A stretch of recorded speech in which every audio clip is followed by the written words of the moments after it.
and human beings out there, practice lang, you know.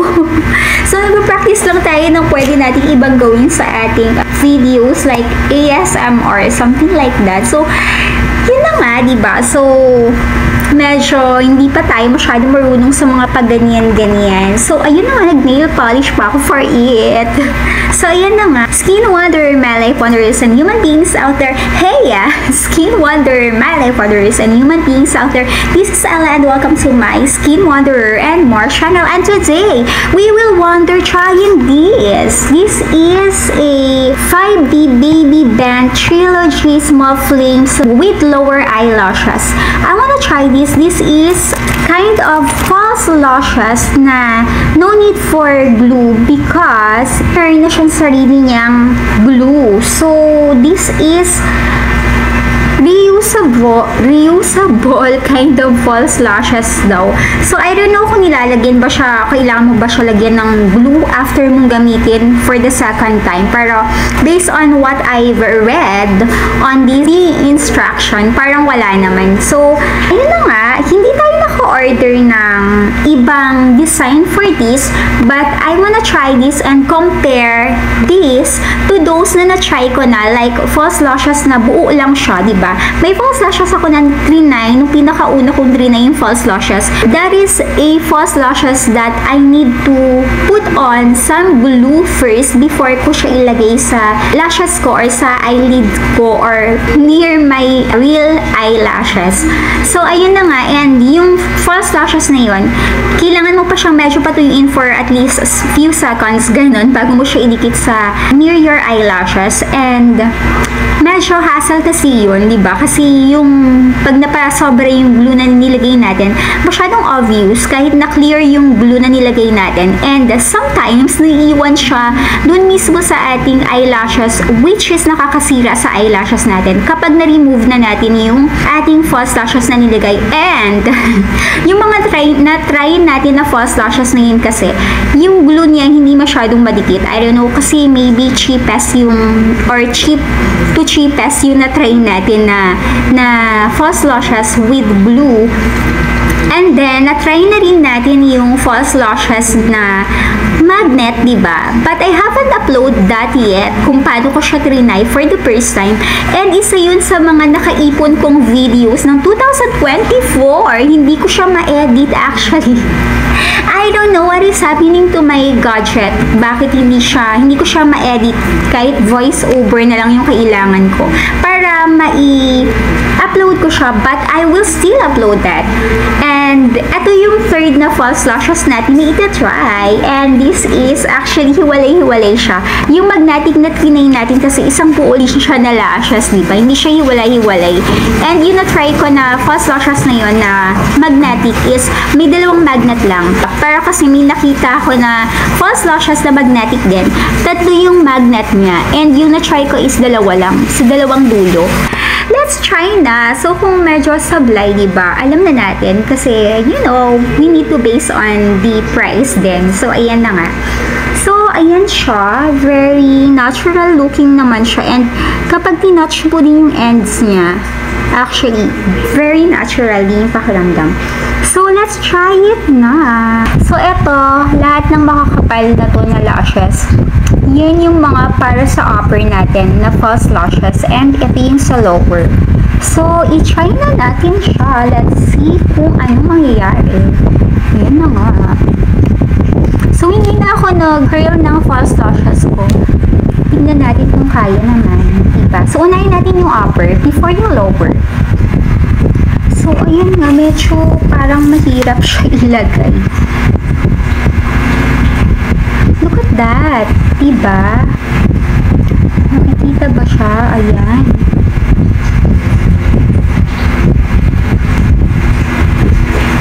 So, ayan na nga. Ilalagay ko na siya. Based on the instruction, ayan, ilalagay lang natin near the roots yung ating false lashes. And using our tweezer, ayan, ika-clump natin siya doon sa ating real lashes just to make sure na naka-fit siya ng maayos and maayos yung pagkakadikit ng ating adhesive, self-adhesive glue sa ating roots ng eyelashes. And I think nakakadagdag sa pagdikit yung pagka-clump natin sa real lashes natin using the tweezer. So, ayan na nga. That's how we do it. And using the tweezer, let's clump it all again. This is with 4 pieces of false lashes and this is without, diba? So, how natural it is compared dun sa magnetic natin na na-try and dun sa kailangan pa natin lagyan ng glue, diba? Bago natin ilagay na parehang buo, diba? Pag nilalagay natin. Hindi katulad nito, diba? Part by part yung nilalagay natin. Mayroong middle, mayroong sa pinaka-unahan or end ng eyelids natin or yung lower part nung inner part pala ng lagayan ng ating real lashes. So, ayan na nga, diba? So, I am thinking about, what if mag-add pa ako ng one more here? Mai-irritate niya kaya yung oh my god, I am sorry for this. Parang loading yung brain natin. I am having difficulty talking. I don't know why. I am having difficulty on breathing. Yes, yung breathing, yung speaking, medyo nahihirapan tayo. I don't know why. Parang, you know, may iba tayong words na gusto sabihin na parang hindi natin masabi kasi hindi naman yun yung sasabihin natin. So, ayan. So, pasang tabi naman. So, ayan na nga. I am thinking about adding one more here kasi parang feeling ko kaya naman siguro. So, let's see kung gaano siya pwedeng tumagal sa akin.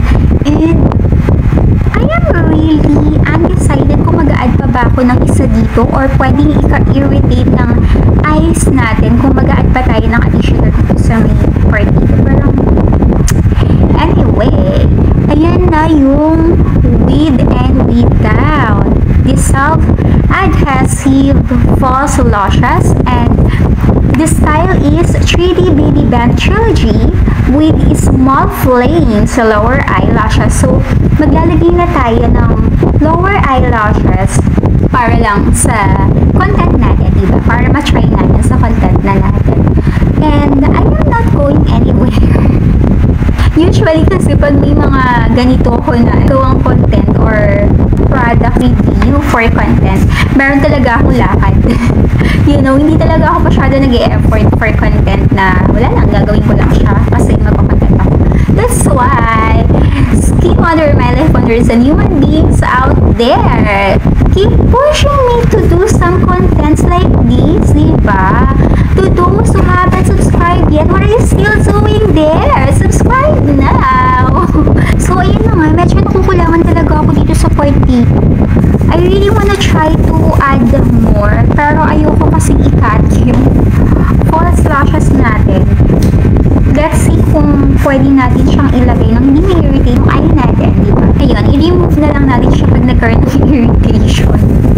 And, bawal natin basta gawin. I am just doing this for the content and para lang ma-try ko kasi nga, medyo nakukulangan ako sa part dito. So, gusto ko lang siya i-try. So, wag natin gayahin, lalo na kapag napanood natin nag-irritate pala, nagkaroon ng effect na hindi maganda sa eyes ko, diba? So, ayan na nga.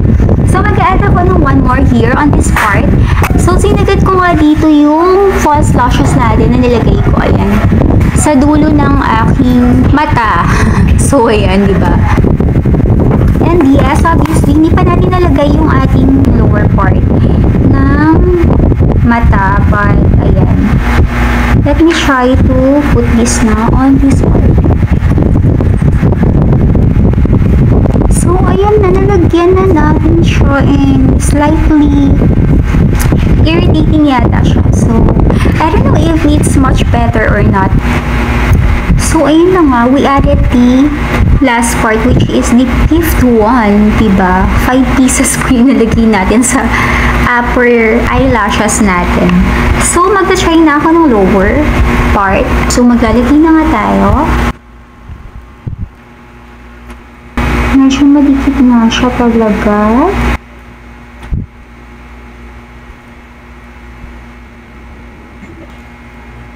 And I suggest na kapag maglalagay tayo ng ganitong mga false lashes, kailangan talaga yung light na ginagamit natin. Masyadong maliwanag para makita natin enough yung nilalagyan natin. Kasi nga meron siya pa ring glue which is self-adhesive naman. Pero meron pa rin, di ba? So, hindi pa rin siya safe na madidikit sa pupil ng eye natin or sa eyeball natin. So, ayun na nga.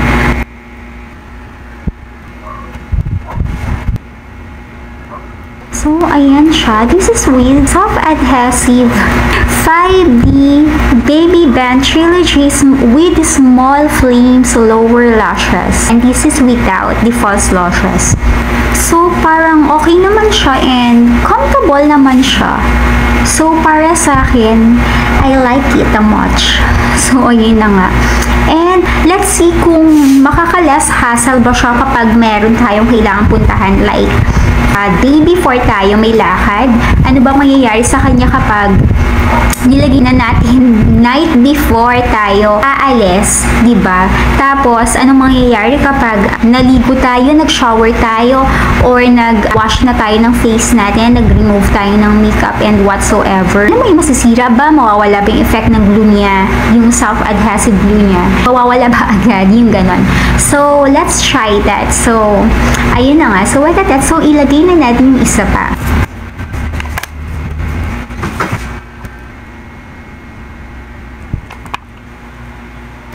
So, I think yung false lashes ko and yung real lashes ko, medyo may contrast siya dito sa part na to. I don't know. Kasi yung real lashes natin, medyo nakapunta sa side dito. Diba? So, ayun na, hindi na natin inayos yung real lashes natin bago tayo naglagay nito. And I think much better kung aayusin muna yung lashes, real lashes natin bago tayo mag-apply nito. So, ayan na nga, this is with full false lashes from this part to the end of our eyes. And also, this is with the lower false lashes. This is with the 4 pieces false lashes. This is also obviously without the lower false lashes. So, diba? Which is much better. So, comment down below kung ano yung feeling nyo, mas natural looking yung with fully false lashes, upper and lower, or with these not fully false lashes na nakalagay, diba? And also without the lower part. So, ayan. Comment down below. But I will still continue to add the false lashes just like this kasi mahirap naman lumabas ng bahay ng ganito yung tsura natin just for the content, diba? So, ayan na nga, bagay na hindi naiintindihan ng iba. So, ayan. Diba? Nag-explain tayo as a, can we call ourselves a content creator? No? So, ayan na nga. Product reviewer, ganyan. Product reviewer. So, ayan. So, mag-a-add na ako ng pang-fifth, which is the last part dito sa kabila kong eye.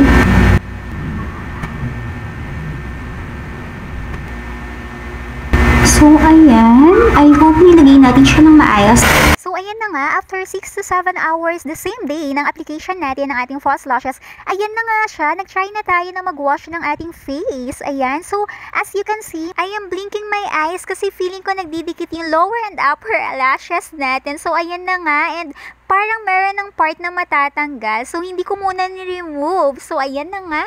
I woke up the next morning at wala na nga yung pinapakapit natin sa lower part natin ng lashes. So, ayun na nga, diba? So, hindi natin alam kung saan na siya napunta. But, ayan, diba? Kapit na kapit pa rin naman yun sa upper lashes natin. And, we can still feel na after taking a bath, ayan nga, madikit pa rin talaga yung self-adhesive glue ng ating false lashes. Kaya lang, ayan, bumitaw na rin yung tail ng ating lower lashes na natanggalan din ng head or start ng ating lower lashes. So, ayan na nga, pero yung ating right side ng eye, okay pa lahat ng ating false lashes and we're having no problem at all. So, ayan na nga, diba? This is the next morning.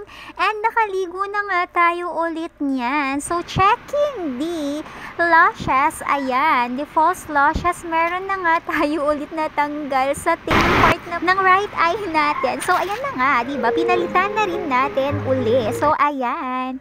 Complete na ulit yung upper lashes natin. But I noticed this reddish part of my eye. So, ayan na nga, as you can see. And I remember, nung madaling araw, medyo nagising ako na ang itchy nung part na yan. And then, ayan nga, di ba? Meron siyang reddish part na pala the morning that I woke up. And I don't know where the irritation comes from. So, checking again nga the false lashes on the third day afternoon. So, ayan nga, almost evening na. And the effectiveness of the soft adhesive glue of this false lashes is pack na pack. Ganun naman pa rin, you know. So, ayan na nga, effective naman din talaga yung pagiging madikit ng soft adhesive glue nitong false lashes na ite. So, ayan, as you can see, even if we try to do this, ayan, effective pa rin yung adhesive glue niya. But the problem now is this. So, if you can see on this part, yung bagong palit ko earlier this morning. Ayan, pag pinipikit ko ng bongga yung eye ko, or yung eyes ko, eto, yung dulong part nung bagong palit ng false lashes, medyo parang dumidikit siya sa lower eyelashes ko, ayun. So, I don't know if baka matuyo din siya kasi yung ibang part naman din nung nilagyan ko ng pagkalagay ko ng false lashes. Parang after ng ilang hours, ganyan. Ang lapit ko naman sa camera. But, ayun na nga. So, pasintabi naman. But, after nga ng ilang hours, may ganyang effect din na parang medyo dumidikit siya sa lower part nung eyelashes ko. And then, after a day naman, nawala naman yung dikit-dikit niya. And, yung kakadikit naman niya dun sa upper eyelashes ko, okay naman siya. And, I think it's much better than the false lashes na magnetic and the other one na nilalagyan ng glue na, I don't know kung, kasi for cheapest yung na-try ko na false lashes. And, this is also one of those cheapest type of false lashes na nailagay ko or na-try ko. So, pasintabi naman. Kasi tayo ay parang nahihirapan na naman sa ating breathing. My goodness, I don't know why. So, ayun na nga, diba? So, may part nga dito pa rin na hopefully, after tonight, medyo mawala na yung dikit lang ha. Wag yung wag yung isang part na naman ng false lashes natin. But last night kasi, when I woke up, kasi nagigising ako na madaling araw para i-feed ko yung dog namin. So, ayun. So, etong part na to, medyo mahimbing yating pagkakatulog ko nung daling araw na. So, medyo nagising ako ng morning. Eto, ipit na ipit kasi siya sa pillow. Tapos, dahil ipit na ipit siya sa pillow, ayun, hindi ko masyadong naramdaman na nawala na yung false lashes ko dito sa part ng dulo ng eye ko. Tingin ko sa mirror nung maliligo na ako ng pagising ko. Nagulat ako kasi wala na dito. And hindi ko naramdaman na wala siyang false lashes yung etong natanggalan. So, yun na nga, kung hindi ko pa nakita sa mirror, hindi ko siya mararamdaman na wala. And, hindi ko alam kung dahil naglagay lang din ba ako sa lower part ng eyes ko. Pero kasi, yung feeling na parang mararamdaman mo na hindi siya parang lightweight lang. Kasi siguro mararamdaman mo yung adhesive glue. So, ayun nga, hindi ko alam kung yun yung nararamdaman ko na medyo parang slightly irritating sa eyes ko. I don't know kung sensitive lang yung sa may eyes ko, ganyan. Pero medyo may irritating part. And yun nga, yung lower part naman ng eye ko, yun, dahil siguro naipit tong part na to ng face ko, diba, nung natulog ako last night. So, ayun siguro yung reason kaya merong reddish part dito sa lower eye ko. Pero, this is really much better than those na na-try natin na magnetic. Kasi, ito pag trinay ko siya iganon, hindi siya natanggal. Pero, I think yun dito kasi dahil may force. I don't know kung gaano ba kabigat yung kabilang pisngi ko. Bakit? Diba? Kung bakit pillow lang din naman yun. Soft naman yung pillow ko. Bakit natanggal yung dito sa dulo? Hindi ko alam kung baka yung dog ko, baka nakisali siya sa pagtulog ko. Siguro naka-lean siya sa kabilang cheek ko. Kaya siguro ganun. So, ayun na nga, natanggal siya. Pero, one time kasi, while I am using the Magnetic False Lashes, tapos nag-babysit ako sa pamangkin ko na makulit pero mabait. Parang trinay niyang, not really slop, pero alam mo yun, di ba pag naghaharot yung mga babies, parang pinampas niya ako, tumama sa may mata ko. Tapos yung magnetic eyelashes ko, natanggal siya. And luckily and thankfully, wala namang natanggal sa real lashes ko. Pero yun nga, yung magnetic eyelashes natin, yung magnetic false lashes na trinay ko, yun, na-remove siya. So, yung part dito, since dalawa lang yung magnet na trinay ko kasi, di ba, yung ginagamit ko dati. Hindi ko pa na-try yung, tatlong magnet. Pero, ayun. So, natanggal siya. Pero ito, I think, safer than the magnetic kapag sa mga ganun na mag-babysit ka ng mga, makulit na mabait, ganyan. Mga harot na, kiddos, ganyan. So, ayun na nga, this is safer, I think. Mas okay talaga yung itong may self-adhesive glue. So, ayun na nga, if I'm going to compare the three, this is the most recommended for me. Good morning, Skin Wanderer, my life wanderers, and human beings out there. This is Ella, and welcome to my Skin Wanderer and More channel. And today, we will update just this. So, ayun na nga. So, today, update lang natin yung ating self-adhesive false lashes. So, ayun na nga, diba? So, ayan. Kung makikita niyo yung part dito, hindi ko alam kung nakikita ba siya sa camera, pero parang nakikita ko yung parang watery na part doon sa parang pinaka nakadikit. I don't know kung nakikita siya, pero medyo bothered ako dyan. Parang din kasi. Parang dun sa nilalagay natin na one line na false lashes na dinidikit natin, diba, sa upper. Kasi pag napasobra yung lagay natin ng glue, parang makikita kahit transparent yung glue natin. Parang nakikita pa rin siya. Parang ito din, parang may ganun siyang effect. Ayan Pero okay lang kasi yun, parang basa lang naman yung lashes mo dun sa may roots niya lagi.